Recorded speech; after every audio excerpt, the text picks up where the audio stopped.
असदुद्दीन ओवैसी ने एकता का नारा दिया।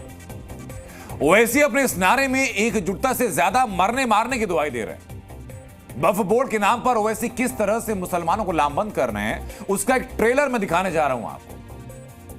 हमको डरने और घबराने की जरूरत नहीं है, डरना नहीं है।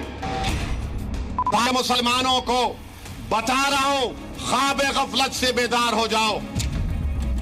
अगर कल को आकर बोलेगा ये शिवा रेड्डी पेट की मस्जिद को मैं तोड़ दूंगा, तो क्या का नौजवान चूड़ियां पहन के बैठ जाएगा? नौजवान भी बोलेगा जवानी मस्जिद पे कुर्बान, मैं कुर्बान। असदुद्दीन ओवैसी वक्फ बोर्ड की मुखालफत के नाम पर ये क्या कर रहे हैं, ये सुना आपने? ओवैसी ऐसी तकरीरों से कि चूड़ियां पहन के बैठ जाओगे, क्या मैसेज क्या देना चाहते हैं? ये आपके मन में सवाल तो होगा। तो आज इसको डिकोड हम करते हैं कि ओवैसी कहना क्या चाहते हैं और इस रिपोर्ट के जरिए डिकोड करते हैं। क्या तुम डरोगे जालिमों से? क्या तुम जालिमों से डरोगे?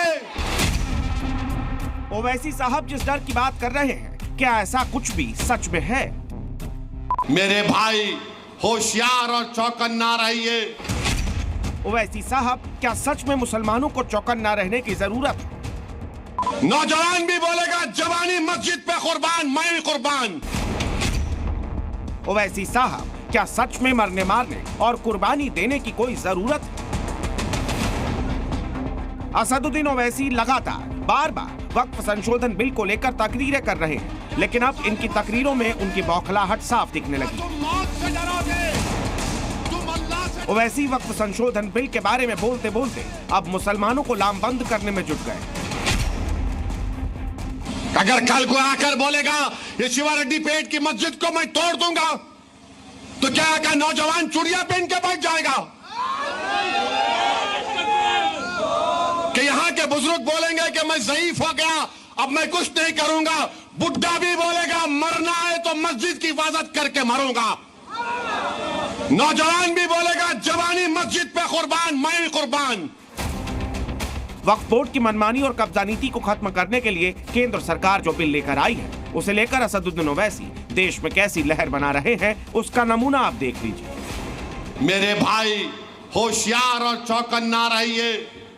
All India Muslim personal law board अगर आपसे कहेगा, हमसे कहेगा कि इस बिल के खिलाफ हमको एहतजाज करना है, तो क्या आप पुरअमन एहतजाज के लिए तैयार हैं? आप एहतजाज के लिए तैयार हैं? हाथ उठाकर बताइए कि आप एहतजाज के लिए तैयार हैं। ओवैसी जो कह रहे हैं, जो कर रहे हैं, क्या ये भड़काऊ नहीं है? केंद्र सरकार के बिल के विरोध में ओवैसी नौजवानों को मरने मारने पर उतारू कर रहे हैं, क्या ये गलत नहीं? मैं मुसलमानों को बता रहा हूं, ख्वाब गफलत से बेदार हो जाओ। मैं बता रहा हूं मोदी को, अगर ये वक्फ का कानून बनेगा तो मुल्क में सोशल इंस्टेबिलिटी पैदा होगी। उस अल्लाह के सामने हम क्या बोलेंगे कि ये पहली बार नहीं है जब ओवैसी साहब ने ऐसा बयान दिया है। वो बार बार वक्फ बिल पर बोलते बोलते नौजवानों को उनकी जवानी याद दिलाते रहते हैं।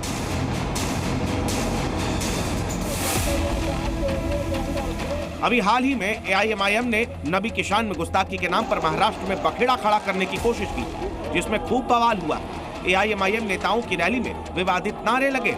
ऐसे में क्या ओवैसी ठीक उसी तरह से वक्फ के नाम पर नया हंगामा खड़ा करना चाह रहे हैं? ओवैसी सबको ऐसी कोई बात नहीं करनी चाहिए जिसमें आपस में दूधियां हो। हमेशा जोड़ पैदा करना चाहिए। अच्छी पार्टी वही होती है जो हिंदुस्तान के लोगों को जोड़े, प्रजा को जोड़ने की बात करे। जो तोड़ने की बात करता है वो हमारा लीडर नहीं हो सकता। असदुद्दीन ओवैसी वक्फ संशोधन बिल के जरिए मुसलमानों की मस्जिदों और कब्रिस्तानों को खतरा बता रहे हैं, जबकि केंद्र सरकार ने साफ कर दिया है कि इस बिल से ऐसा कोई डर नहीं। तो फिर ओवैसी साहब बिल का विरोध क्यों कर रहे हैं और बिल के नाम पर नौजवानों की फौज क्यों तैयार करने में जुटे हैं? ब्यूरो रिपोर्ट, जी मीडिया। तुम अल्लाह से डरोगे, तुम अल्लाह से डरोगे। असदुद्दीन ओवैसी की बेचैनी देखकर कुछ लोग ये पूछ रहे हैं कि वक्फ संशोधन बिल के कानून बन जाने से क्या उनका कोई निजी नुकसान होने वाला है? इसका जवाब अगर असदुद्दीन ओवैसी दे पाए तो बेहतर है। लेकिन यहां युवाओं को एक बात समझनी होगी कि ओवैसी और इनके जैसे तमाम जो नेता हैं उनकी तकरीरें सुनने के बाद मरने मारने पर उतारू ना हो, बल्कि इनके बयानों का फैक्ट चेक करें और तब समझे कि सच बोल रहे हैं, झूठ बोल रहे हैं, या क्या बोल रहे हैं। ओवैसी किस डर की बात कर रहे हैं, ये बताएं लोगों को आकर के, ये तो पता नहीं है। जी न्यूज़।